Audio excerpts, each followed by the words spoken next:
시청자 여러분 안녕하십니까? 뉴 황셰프의 요리교실입니다. 우리가 세상은 점점 이렇게 발전하고 잘 사는 시대처럼 생각하다가 갑자기 요즘 보면 곳곳에서 전쟁이나 핵전쟁의 우려가 등장하고 또 한편으로는 이 자유무역이니 뭐 이런 것들이 다 붕괴되고 그래서 각자 도생의 시대로 나아가고 이 세계가 마치 1차 대전이나 2차 대전 직전처럼 경제가 불황이 되고 서로가 또 무역 전쟁을 벌이고 또 군사적으로도 대립하는 양상이 극단적으로 가고 있고 생각지도 않았던 러시아와 우크라이나 간의 전쟁이 벌어지고 있습니다. 그래서 이런 거를 갖다가 이 학술적인 용어로 초불확실성의 시대, 즉 예외적으로 일어나야 할 극단적인 사건들이 빈번하게 나타난다. 그러니까 검은 백조는 어쩌다가 한 마리 나와야 되는데 블랙스완, 이 블랙스완이 여기서도 한 마리 저기서도 한 마리, 이제 곳곳에 흰 백조 한 10마리 있으면 블랙스완이 한 마리씩 나타나는 이런 일이 벌어지고 있다는 겁니다. 그래서 얼마 전에 카이스트에서 한 교수가 초불확실성의 시대가 전개되고 있다. 2차 대전 후 경제적 합의도 무너지고 또 블록 간의 대결에서 그것이 무너지고 미국 우위에서 나타나던 세계 경제, 정치, 군사적 질서도 다 무너지고 있다. 그래서 세계가 그야말로 아래 위도 없고 이 각자 도생으로 가고 있고 국제기구도 거의 무력화해졌다는 거예요.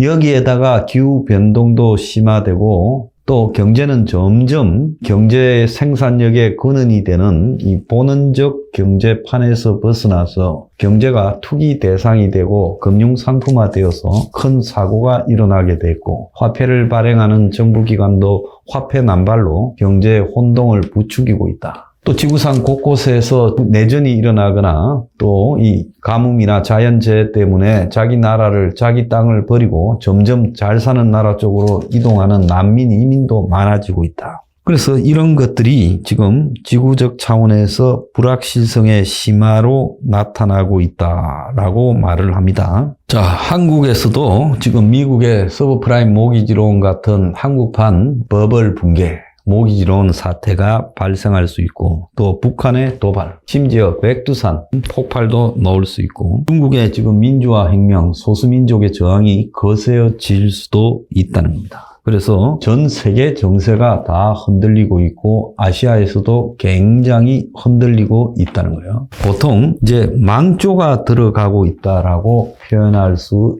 있는 시점이 다가오고 있다는 겁니다. 원래 이 식당이 좀 창업주인이 있을 때는 전부 막 잘 돌아가고 식당에 일하는 종업원도 사기가 높고 끈끈하게 가족애처럼 뭉쳐 있다가 이제 주인이 죽고 그 아들이 하는데 식당에 있기 싫고 밖으로 그냥 유명 식당집 아들이라고 스포츠카 하나 뽑아가지고 여자나 만나러 다니고 그리고는 식당을 갖다가 카페로처럼 바꿔가지고 막 프랜차이즈 한다 그러고 그러면서 여기저기 돈 끌어당기고 이러다가 이제 식당이 망하기 직전에 가보면 아래 위도 없습니다. 종업원들이 건방지기 짝이 없고 카운터 매니저는 지가 연예인인 것처럼 하고 다니고 그리고 음식은 점점 질이 떨어지고 지저분해지고 그러다가 이제 어느 날 식당이 문을 닫게 되죠. 그런 집 여럿 봤습니다. 자, 중국이 전성기를 지나서 이제 마지막으로 가고 있는 거 아니냐라는 견해를 제가 여러 차례 이야기했고 내년부터 대공황이 시작되고 이 대공황의 와중에서 경제적 붕괴가 권위 독재 국가에서 더 심하게 터진다. 그래서 정상적인 민주주의와 그래도 합리적인 자본주의를 하려는 국가에서는 국가 시스템이 무너지지 않고 불황으로 지속되는 경제적 문제 그리고 그로 인한 갈등 정도로 그치겠지만은 제대로 민주주의나 이 자본주의 시스템을 겪지 못한 채 그야말로 시대적 상황 속에서 그냥 성장해온 중국 같은 나라에는 순식간에 그동안 숨겨진 갈등이 터져난다는 거예요. 중국이 그동안에 한번 봅시다. 고도 성장을 해오는 과정에서 중국 역사상 처음으로 인민을 굶기지 않고 먹여 살리는 시대가 열렸다 했지만은 중국이 자본주의인지 민주주의인지도 지금 불명확했어요. 그렇지만 중국 사람들은 이런 문제를 등한시했습니다. 공산주의 체제를 유지하며 보수가 과도적으로 지배하는 중국, 그 속에서 그나마 덩소평 매우 야갔지요. 교훈이라도 있어서 경제적으로는 자본주의, 정치적으로는 공산주의를 적절하게 섞어서 유지해 왔지만 이제 그게 한계에 이르렀어요. 그래서 성장을 해올 때는 그런 체제에 대해서 공산주의 리더들도 유지하고 싶어 했고, 왜? 어느 날 권력만 진 게 아니라 완전 수십 조씩 돈도 지게 생겼으니까 유지하고 싶어 했죠. 온 자기 아들, 친인척들 전부 부자 됐으니까, 어마어마한 부자가 됐으니까. 그런데 이제 이게 무너지려고 하니까 어떻게 해야 되겠습니까? 무너진 원인을 중국이 지나치게 자본주의화가 돼서 중국의 붉은 자본주의가 마인 같은 사람들이 그야말로 어느 순간에 미국의 못된 자본주의 IT 기업 흉내를 내면서 위기가 시작됐다고 책임을 전가해서 IT 기업들을 엄청나게 조졌지요. 자, 그런데 사실상 중국은 그런 IT 때문에 성장해온 게 아니라 외견상으로 중국이 워낙 내수가 많으니까 그 사람들이 끌어온 것 같지만 실제 중국을 떠받쳐온 것은 건설업이었습니다. 부동산이었죠. 그리고 부동산 건설과 연결되는 이 토목 인프라가 중국을 끌고 왔습니다. 그래서 중국의 정부와 그리고 지방 정부가 그림자 금융을 통해서 금융기구를 만들고 거기에서 위안화를 그냥 찍어내서 뿌려댔어요. 그러니까 중국이 어마어마한 규모의 부동산 과잉 투자를 해왔지요. 그런데 뭐 어느 나라든 부동산이 잘 돌아가면 일자리가 늘어나고 부수적인 부분이 돌아갑니다. 한국만 해도 오늘 아침에 신문에 보면 부동산이 지금 안 팔리니까, 아파트가 안 팔리니까 부동산 하는 사람 75%가 문을 닫고 인테리어고 가구업이고 다 망해가고 있다. 불과 2년 전만 해도 코로나 때 인테리어 붐이 일어서 난리가 났는데 이제 다 망해간다는 거예요. 그러니까 중국 같은 권위주의 독재 국가에서는 부동산이 중국을 성장시키는 가장 좋은 수단이었죠. 제일 빨리 효과가 나타납니다. 그래서 중국의 부동산은 대마불사다.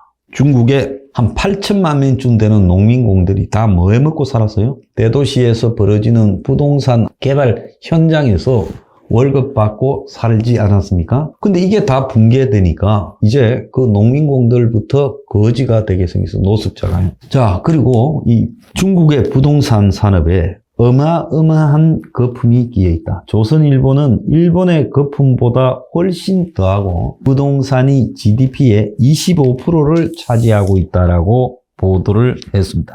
자, 중국은 사실상 공산당이 이 주택에 대한 소유권을 땅에 대해서 확실히 가지면서 주거 판매라는 부분에서 좀 불명확했는데 주택 배분 제도를 폐지하고 1998년부터 이 아파트 상품화를 도모하면서 이게 지금 24년 동안 성장 가도를 달려오고 그래서 2008년 세계 글로벌 금융위기, 미국의 이 부동산 파동에서 시작된 그 위기 속에서도 중국이 버텼어요. 일시적으로 부동산 가격이 하락했지만은 버텨왔습니다. 근데 그게 이제 붕괴될 상황에 왔고 91년에 일본의 부동산발 거품 붕괴보다도 중국의 거품이 더 크다. PIR이라는 게 있죠. 소득 대비 아파트 가격. 그게 중국의 선전 같은 경우에는 평균 소득의 57년을 일해야 아파트를 살 수 있다. 베이징에서는 55년을 일해야 된다는 거예요. 그래서 동경에서 부동산 부음이 한참 이렇게 일 때 18배였습니다. PIR의 18배. 지금 한국은 얼마나 될까요? 평균 소득이 한 500만 원이라고 보고 평균 집값이 한 10억이라고 보면 한 20년을 일해야 되죠. 즉 20년 이상을 한 푼도 안 써야 집을 살 수 있다. 근데 중국은 20이 아니라 50대입니다. 50. 그래서 2020년 중국의 주택 시가 총액이 62조 6천억으로 미국의 33조 6천억의 2배, 일본의 10조 8천억의 6배라는 거예요. 그래서 중국이 결국 지금 부동산이 터질란다. 그래서 한꺼번에 터지면 곤란하니까 김을 설설 빼려고 중국 정권도 노력을 했어요. 그래서 대형 부동산 회사의 부채 비율을 줄여라고 압박을 하고 또 현금 보유 비율을 올려라. 이렇게 압박을 했지만은 그동안에 거품으로 살아온 사람들이 그게 됩니까? 그러려니까 결국은 이제 붕괴되기 시작하고 자금난에 빠지고 부도가 나기 시작하는 거죠. 그러니까 돈이 없어서 아파트를 못 짓고 또 돈을 받아놓고는 완공이 안 돼서 연기시키고 그래서 짓다만 아파트가 중국에 200만 채가 넘고 입주자들이 이제는 모기지론을 매달 원리금을 갚는 것을 안 내겠다. 언제 들어가서 살지 모르는데 우리가 그걸 어떻게 내느냐. 이런 단지가 300개가 넘는다. 그래서 중국에서 다른 위기가 아니라 부동산발 거품이 터지면서 이것이 중국 GDP의 25%고 부동산 담보 대출이 은행 대출의 30%인데 그림자 금융까지 합치면 절반이 훨씬 넘는다고도 합니다. 그래서 중국의 모든 철강, 화학, 그리고 또 가전, 가구 등이 다 부동산 산업과 연결되어 있어서 중국이 이거 못 버틴다. 지금 이 이야기가 나오고 부동산이 붕괴되면 중국이 붕괴된다. 그래서 중국의 경제일보라는 언론은 최근 중국 부동산 산업에 너무 거품이 많이 끼어가지고 베이징을 비롯한 주요 도시의 집값이 세계적으로 하늘을 찌른 듯한 홍콩 집값을 우습게 볼 수준까지 가고 있다. 그래서 결국 일반 직장인이 평생 벌 수입을 다 틀어도 베이징 같은 도시에 학고방만한 아파트 하나도 사기 어렵다. 그래서 대부분의 도시 청년들이 부동산 가격에 절망하고 요즘 취업도 잘 안 되는 상황에서 부동산의 노예, 방노, 한국말로 방의 노예, 중국말로 팡루가 됐다. 그러니까 집의 노예가 되어버렸다. 하우스푸어가 됐다는 거죠. 그런데 최근에 이제 부동산 가격이 떨어지면서 분위기가 이상하게 돼가고 있는데 15개월 연속으로 떨어지고 있고 앞으로 훨씬 더 많이 폭락할 가능성이 생겼다는 거예요.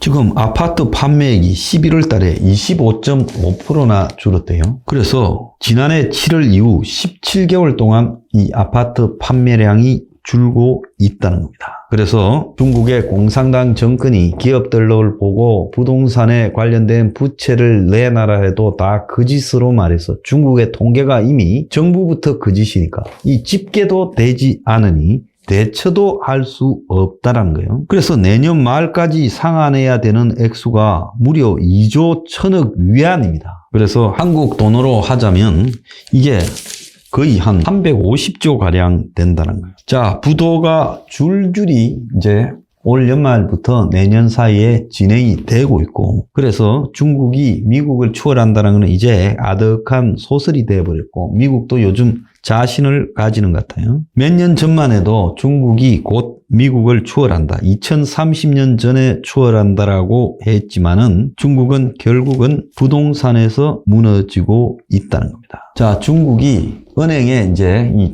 규칙을 바꿔서 지불 준비율을 낮춰서 은행이 가지고 있어야 될 돈을 빌려주도록 해서 93조를 공급을 한다고 하고 있습니다. 올해 벌써 두 번째고 부동산 개발 업체들한테 안 빌려주던 인수합병 자금 조달 재개를 허용한다고까지 하고 있습니다. 그래서 5개의 지원 조치를 발표했지요. 지금 터져서 수습이 안 될 것 같으니까 이런 말을 하는데 이게 이렇게 해봤자 돈이 하늘에서 떨어지는 것도 아니고 소용없다는 거예요. 그래서 중국 시위가 일어나게 된 요인이 결국은 이 부동산부터 흔들거리면서 중국 경제가 붕괴되어 가니 생계형 시위가 일어났다는 거예요. 중국 정부는 지금 지불 준비율을 낮추면서 은행에 맡겨놨던 자기 돈도 찾아가지 못하도록 통제를 하고 있습니다. 그래서 아마 조만간에 중국이 은행에 뱅크런을 막기 위해 돈을 못 찾도록 조치를 취할 가능성도 있다고 보고 있습니다. 자, 중국이 결국은 돈 좋아하면서 마치 중국이 세계의 최고 대국이 된 것처럼 자랑하다가 부동산이 문제가 되어서 여기서 지금 망가지는 행태로 가고 있습니다.